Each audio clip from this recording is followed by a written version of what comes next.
भगवान का लेकर आओ आधार कार्ड, तभी बिकेगी फसल। ये हम नहीं बल्कि बांदा के एसडीएम साहब ने ये फरमान सुनाया है, जो जनता के बीच चर्चा का विषय बना हुआ है। एसडीएम सौरभ शुक्ला ने कहा कि मठ और मंदिर की जमीनों में हुई फसलों को बेचने के लिए भगवान का आधार कार्ड लाना अनिवार्य होगा। मामला बड़ा ही पेचीदा है।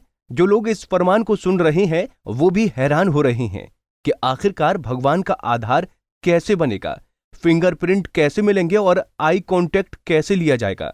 आधार में ये दोनों चीज अनिवार्य हैं। ऐसे में भला अब भगवान का आधार बने भी तो कैसे बने।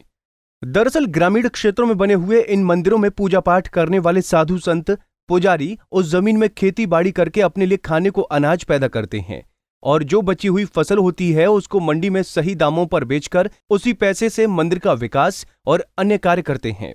लेकिन एसडीएम साहब के इस फैसले ने सबको आश्चर्य में डाल दिया है। राम जानकी मंदिर के पुजारी महंत रामकुमार दास ने कहा है कि अगर भगवान का आधार कार्ड नहीं बना तो मंदिर के खेतों में हुई फसल को हम लोग नहीं बेच पाएंगे। कैफे पर बात हुई तो उपजिलाधिकारी महोदय ने ये कहा, सौरभ शुक्ला जी साहब हैं, उन्होंने कहा कि आधार आपका लगा होगा। हमने कि जी सर। कह नहीं, जिसकी जमीन है उसी का आधार होना चाहिए। तो मेरी समझ में ये नहीं आया कि भगवान का तो आधार आज तक हमने बनते देखा नहीं है, न हमारी नज़र में आया है। फिर भगवान तो प्रस्तर प्रतिमा है, धातु प्रतिमा है, मुट्ठी बांधे हुए हैं, अंगूठा तो ठीक है, फिर लगेगा कैसे, चिन्ह कैसे आएंगे। तो उनका आधार तो लगता है कि गवर्नमेंट भी ना बना पाएगी। अब उनका आधार लगेगा जिसके नाम जमीन है, तो अब भगवान का आधार हम कहाँ से लाएं। कहने का मतलब ये है जिसने दुनिया का आधार बनाया, जी उसका आधार उसको आधार की जरूरत पड़ रही है। उसके आधार की जरूरत पड़ रही है।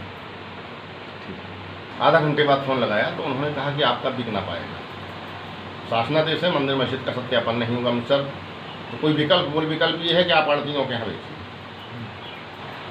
मैंने कहा साहब, आड़तियों के यहाँ औने पौने दामों में जाएगा। बहुत परिश्रम से हमने ये फसल पैदा की है और साहब ठाकुर जी की सेवा में लगना है। बोले नहीं, वो शासन का आदेश है, वो आपका नहीं हो पाएगा, फोन काट दिया।